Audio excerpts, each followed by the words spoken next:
Hi everyone, welcome back to Edge of Wild. Nicole here. We are going to go over setting up irrigation drip tape in the garden. I have never done irrigation or drip tape, but with the size and the efficiency, I really didn't want to buy more soaker hoses because they work, but they're not, I don't think, the best. So I'm going to give drip tape a try.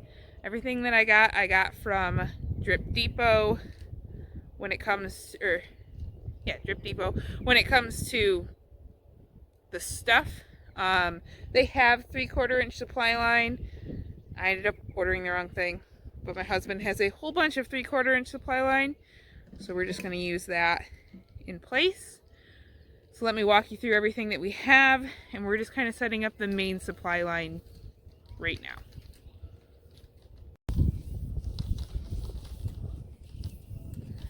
So this is a 3/4 inch supply line. It's just a hard poly line, doesn't have any holes in it. So we'll roll that out the length of the garden because that is, like I said, just going to supply the water up to where it needs to. Items that we have include pipe cutters, as we will try to get an example of here.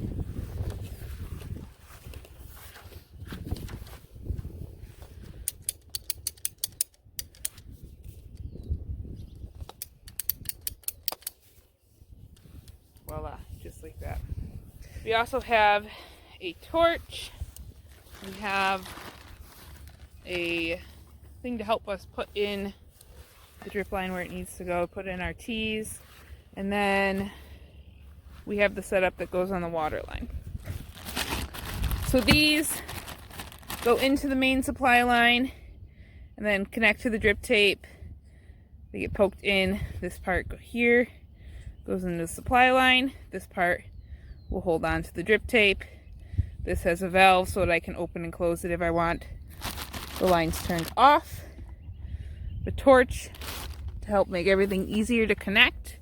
And then put together here, we have an inline filter. This white part is a pressure regulator and it is a 10 psi pressure regulator. And then I have a female hose thread. I believe that's what the package said. So more or less what this does is this takes hose thread that is on this pressure regulator and brings it down so that I can connect it to the supply line pipe. We're going to add that in here on the connection that already exists. Something that I am going to pick up is I don't know the correct term, but like a Y, so that I can have the hose connected and also have the supply line connected, so that I'm not trying to disconnect all of that, because that would not be fun.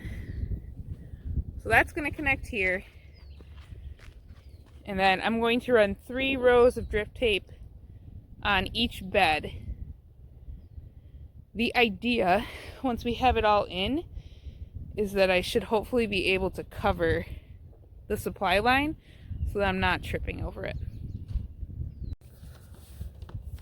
Other important piece, end cap. That way you can, plug off the hose so that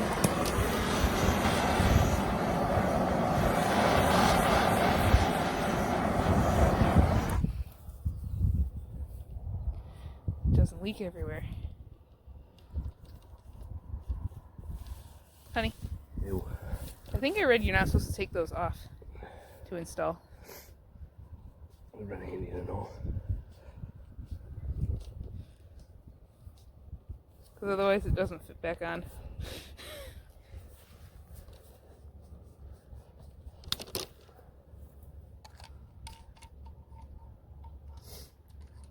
But I'm not sure. We'll give it a whirl this time.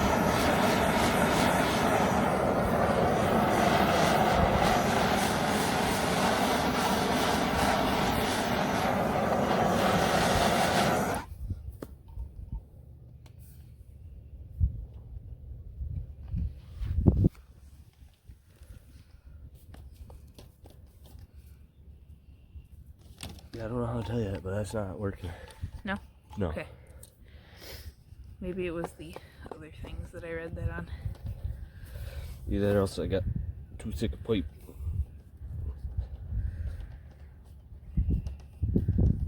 I would guess it's possible. Oh, I wouldn't doubt it. It is irrigation pipe though.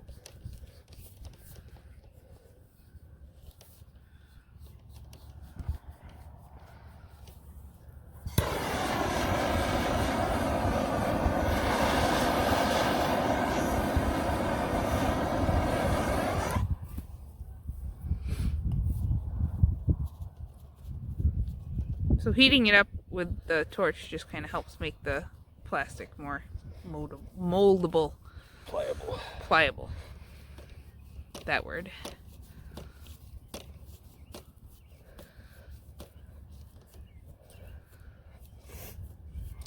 Don't mind my allergies. Brandon loves springtime.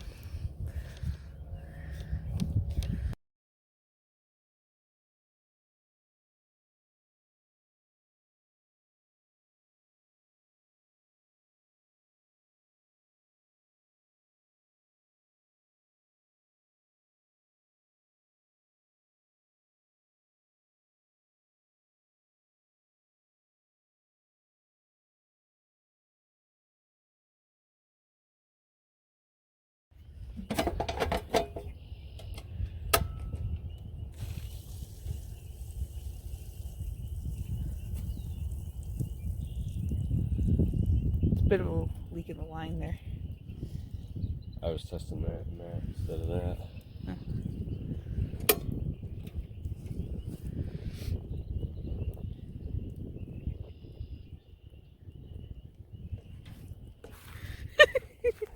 Just like didn't think this through. No major explosion.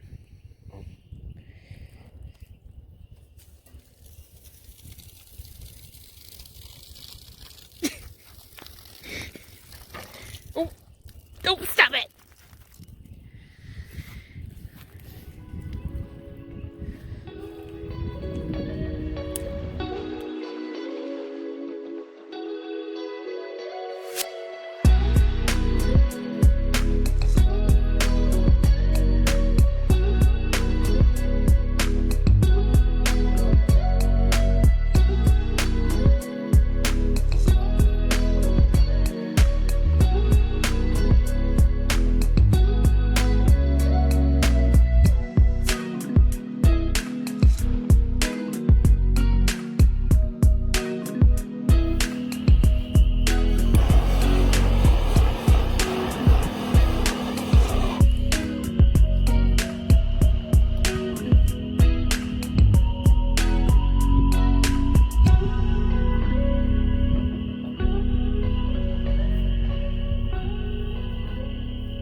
These things are so weird.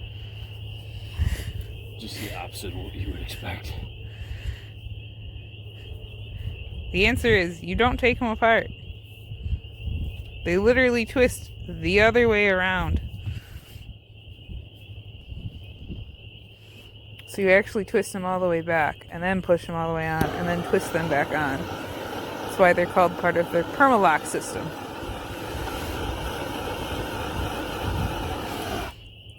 They're just supposed to be permanently locking it in place. But not permanently, only perma. It's only half the permanent. Something. Seems to work good, but goes against everything you think would be the right thing to do.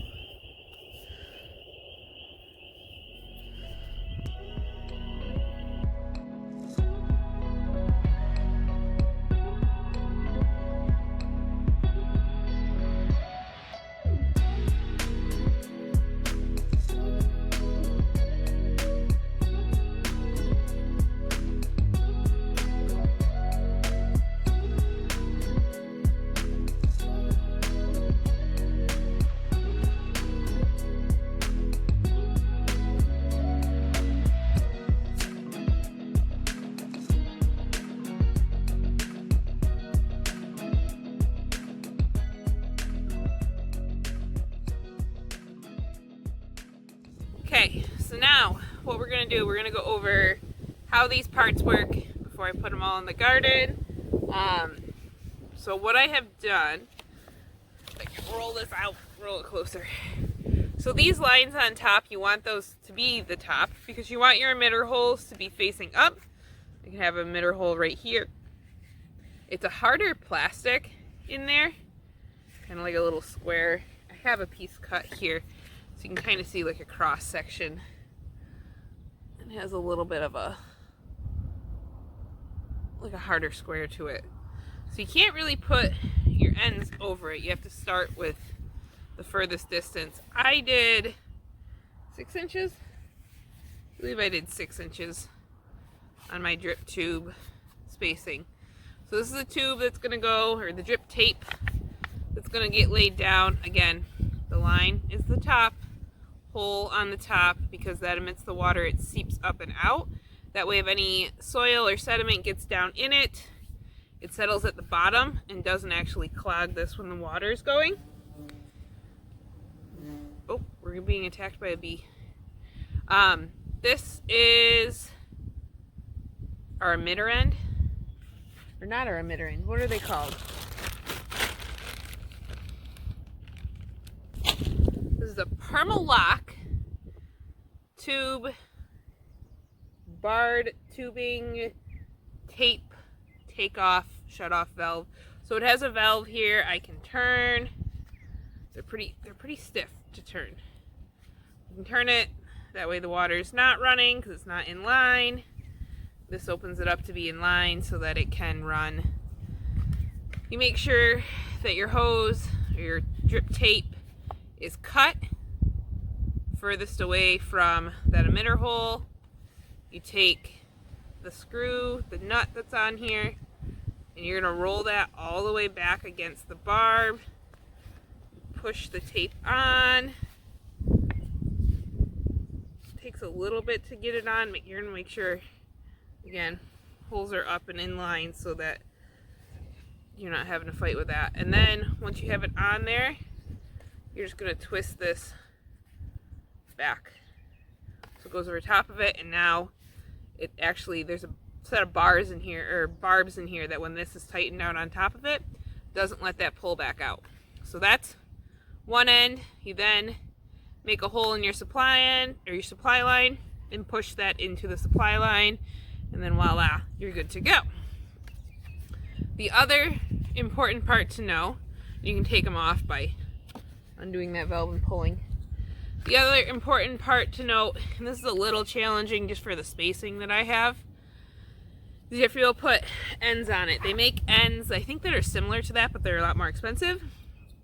Or you can just get these little plastic ends. They have a little bit of a hole in them.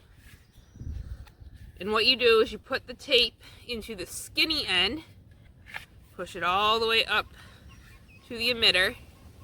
And I've been messing with this, but what I have found is you want to fold it so that it makes roughly 3 folds. So you're going to fold it, not really in half, but in like a third. And then just a little bit smaller so that it tucks back inside of that. And then you're going to pull this back over top of it. You don't want to be able to pull it all the way off. You're just going to pull it tight like this, and that crimps it shut on the end. And that should be enough to hold it without a problem. So, what I am going to do when I go out in the garden, I am going to lay all these out. I'm going to put all the ends on. I'm going to put all the, more or less, the taps on. I'm not going to put anything in the supply line yet. So I'm going to run all of this. Then I'm going to have my husband help me put the holes in the supply line, because I've heard that's a lot more work. And if I have everything laid out, it should go pretty quick to have his help on that part. So let's head out to the garden and get all of that set up.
first line put in. I made sure the lines were the correct way up.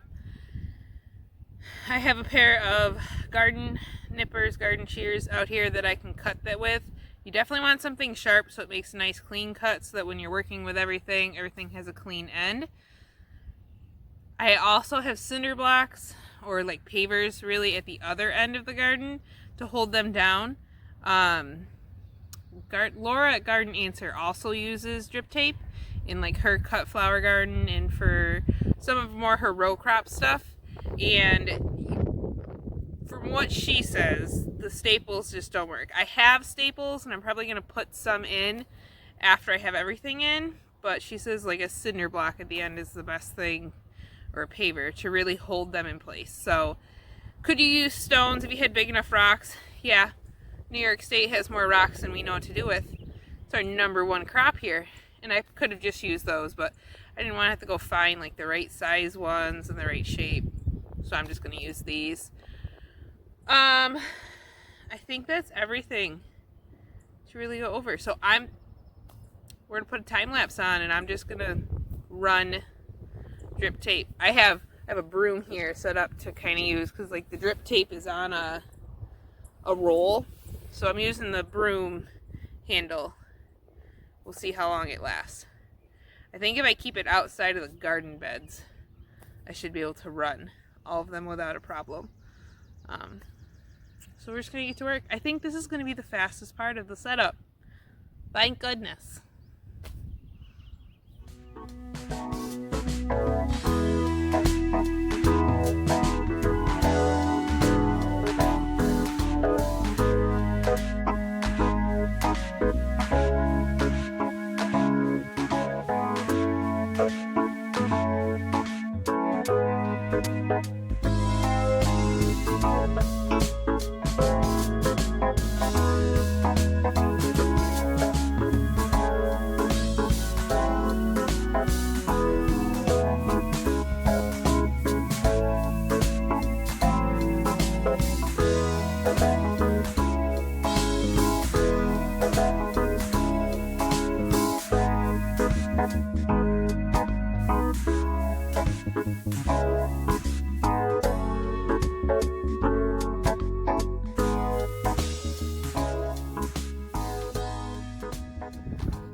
Okay, drip tape is run in the whole garden now.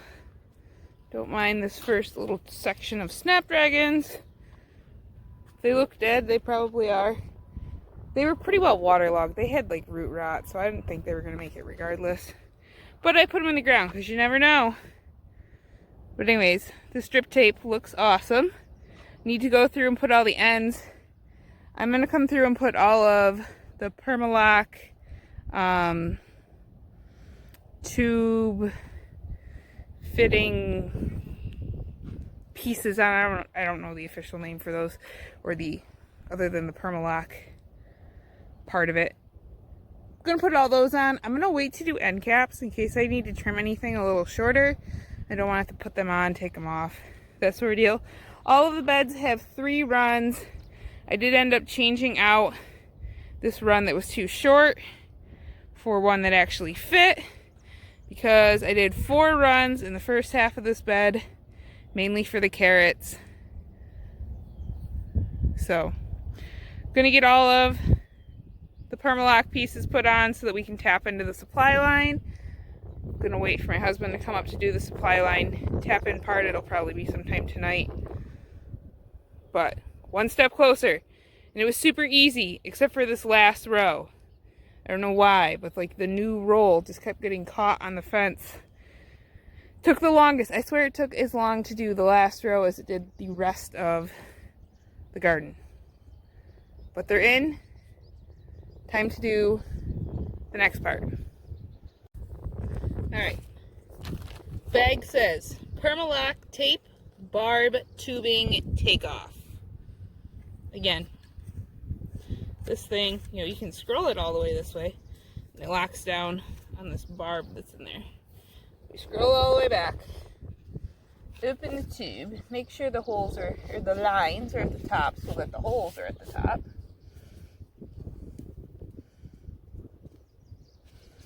wiggle it on there.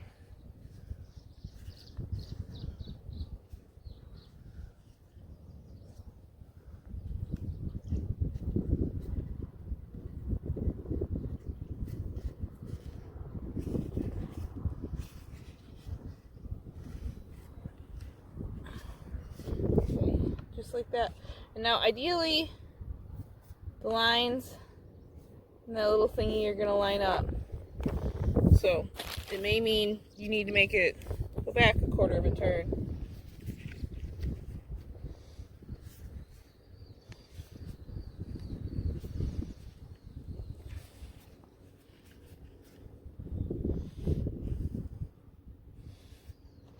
So I'm gonna start it that way a little bit. So that way when I tighten this on, there, then it's on there and it's straight. Voila! The rest of them to go.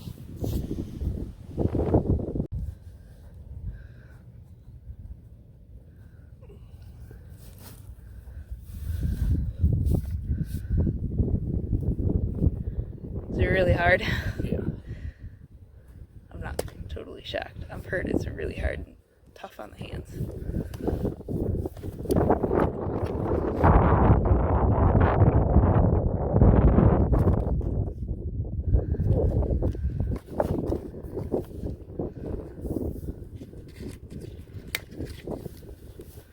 So then it should just snap into place like that and you should be good to go.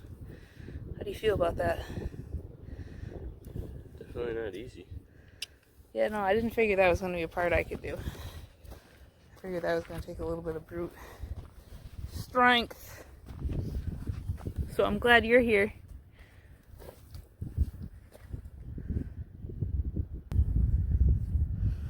There we go. And just like that, that should be good. I think before you turn all these on, I'm going to leave these off. Yes, we are going to have to leave them off because we can only test, we kind of have to test one row. So this was going to be my suggestion, was because I don't know how many of these coupons I'm getting out of this. Leave them all off. Open up that end cap and we'll flush the line out so you don't end up getting a coupon down here plugging off one of your rows. Yeah, we can do that. As for putting the ends on, I made sure to trim so that I was at the furthest point away that I could be from an emitter. Push this up and on. And then kind of fold it like in thirds so that I can tuck it underneath. Pull it back over top. Then brick.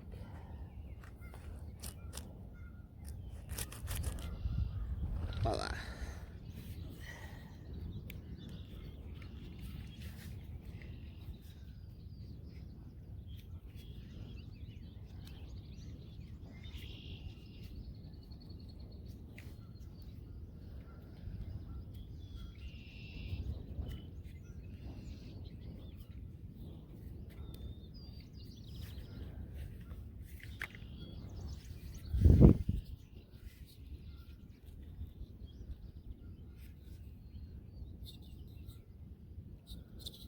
Always put it in the skinny side because the idea is you're gonna pinch off to stick it back in.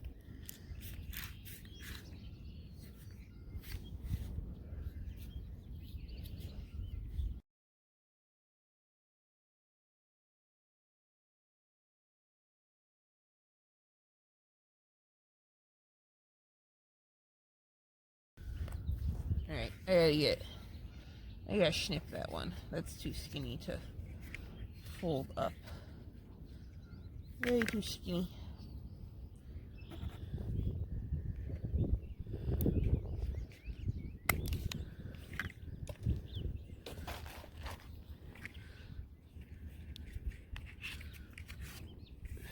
There we go.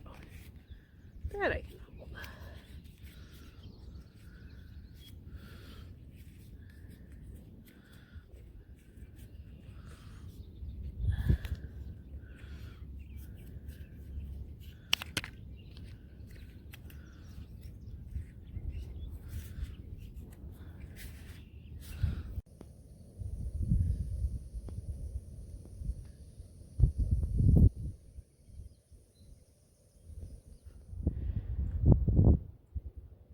Okay, drip lines are ran, they're straightened, they're staked down. We'll see how long it lasts.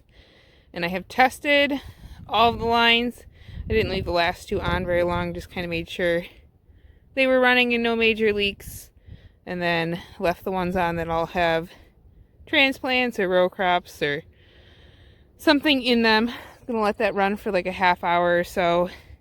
This will definitely make any of the sod that needs to be pulled grow, so I'll know right where to go after it. Really happy with the system so far. I can run, I think, at least half the garden at a time, which is going to be awesome. That'll really cut down on time spent watering. It's going to kind of be a figuring game as to how long it needs to run, but I should be able to turn it on and like go do other things, not spend 10 to 20 straight minutes watering. So I'm very excited. Thank you for coming along. Hopefully I have enough information in the video that explains everything. Worst case scenario, I really suggest Drip Depot, just in the fact that they're very helpful. Like I said, I hadn't even purchased anything and just asked questions and they were all about answering them. So I highly recommend them just for their customer service at this point. My hope is that this is going to last a couple years. We'll see. But for now, it looks awesome. Don't be scared of drip. You can do it. Okay, see you on the next one, everybody.